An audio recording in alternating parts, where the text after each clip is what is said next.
I don't know if any of you know my stuff. My first poem went out really last October, and since then I've walked around Manchester and people recognise me, go, oh, it's the cock guy. Like, what? Oh, it's the dick guy, the cock guy. And it's all because of a poem about how my nan used to call me a cock when I was younger. So this is that breaks down the Mancunian language. My nana calls me a cock. But she don't mean a cock as an erection. You see, when my nana calls me a cock, it's a sign of affection. She's not potty or senile or going round the bend. Gordon Bennett and Flaming Nora, they're not imaginary friends, but southern folk, they always think we're having a laugh whenever they hear the words that come out of our gaff. Gaff's where we live. It's our house, our home, where we escape the miver, where we're left alone. Miver, it's when someone's pecking your head.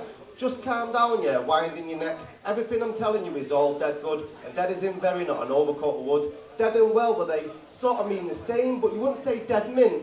See, it's all in the phrase. If something's mint, it's cool, it's fantastic, it's great, and the opposite of mint is hanging. Like a dodgy plate of scran. Now this bit gets complicated, because the time and when of what we eat is nationwide debated. We ate dinner at tea. And at tea we have our dinner, and if you bring round an ugly bloke for tea, you might be called a mingo. Your keks are your pants, chuddies are chewing gum, snides are tight, so and a mardar shows his bum. If you're gagging, you're thirsty. If you've been lamped, you've been it. Having a strops, being moody, and ring stings the shits. If you want something for now, then you must be on the cadge. And if you're really proud of yourself, you need a chufty badge. A sound sort of selection of words you'll hear in a Mancunian block. So don't be upset, right? If my nana calls you a cock. Thank you.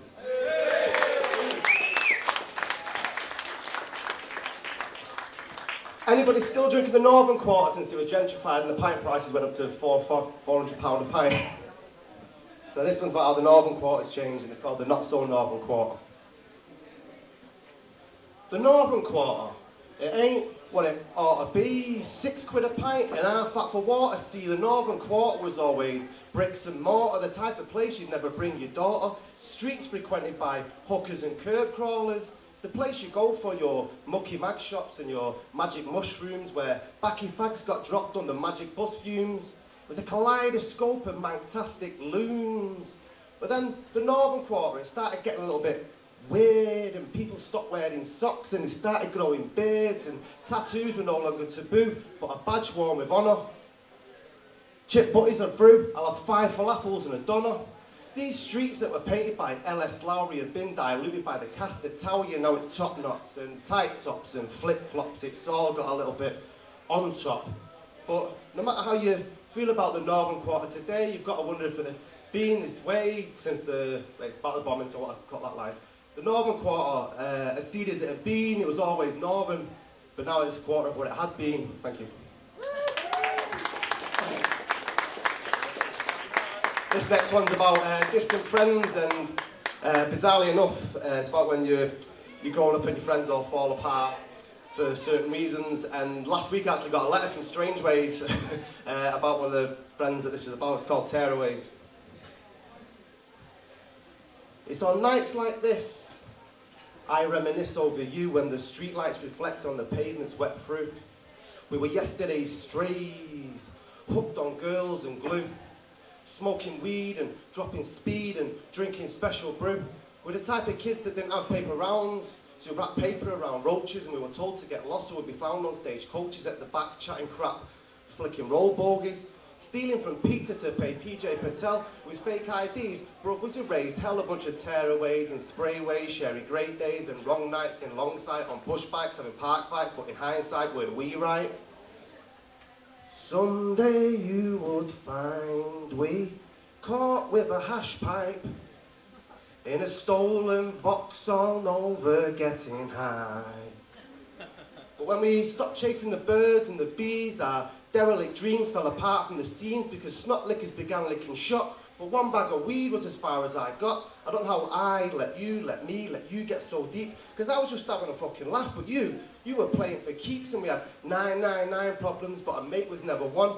And I'm shedding tears over spilt beers that you've gone, because Her Majesty's prison escorted you away, and then your cocaine addiction, well, it snorted your pain, and then your suicide put you in an early grave. And brother, Your memory hangs. Friendships seldom last, but this one will hold, and forever our green days will always stay gold. Thank you.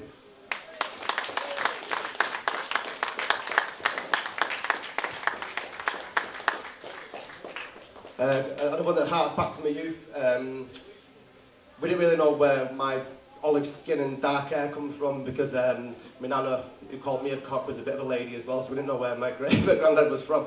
So in school I was called beige boy because back in the 1980s it was okay for teachers to call you semi-racist names. 1980. It's called beige boy. Where are you from? Round here, I reply. Nah, mate, where are you from? Your people, your relations. Sorry, my daughter's doing, hello, can you just go? #1 fans, but they do, like, you know, your attention. Love you. Start again.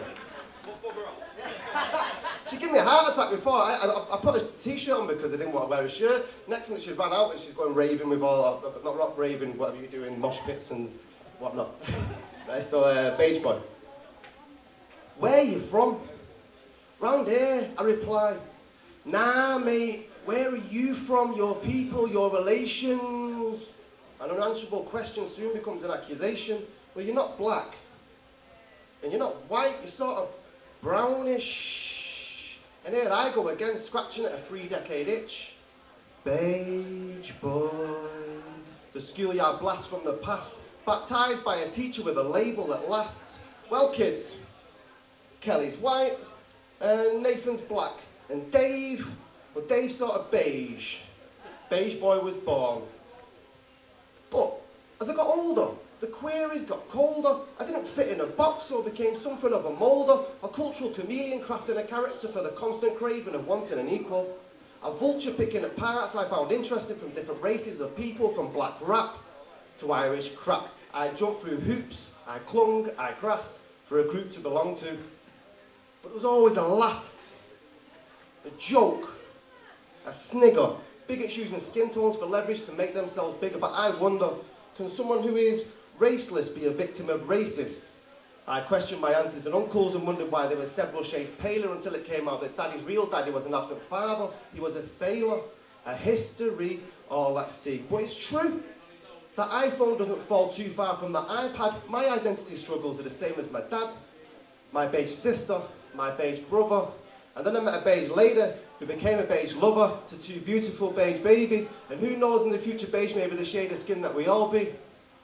So whenever I meet someone with the roots question in their eyes, I just say it's me, my beige skin, and I. Thank you.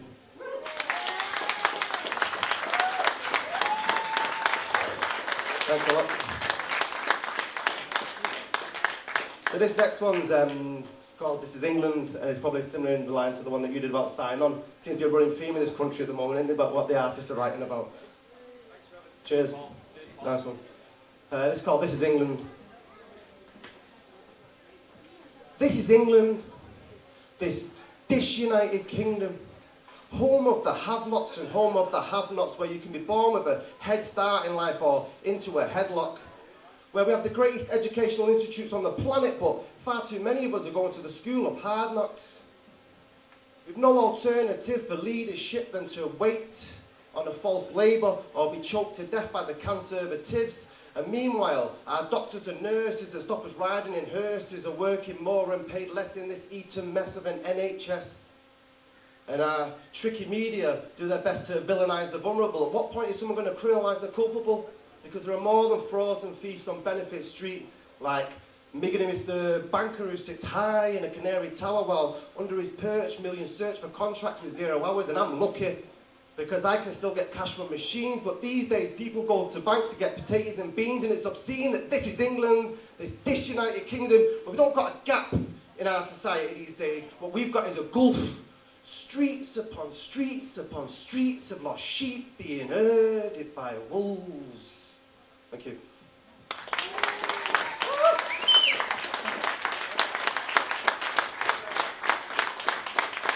That's a lot. Now, this last one's there called Manchester Brawling. You might have seen it's been put across the internet a bit what's happened this week, so dedicate this to Manchester and the people who've lost this week. A glass middle finger lingers in the distance. Manchester's brawling. This is the United City, where residents are daily baptised by Grace-Lake skies. It's a haven for heathens, hoodies and hipsters, highbrow intellectuals and however you sexuals. It's home for all, and all's welcoming. It's migrants' melting pot where every taste, sound and smell is on tap, from Jamaican jerk to the staple chip balm. We do things differently here. We do it with charm, sarcasm, swagger and class. An illustrious present built on an industrious past.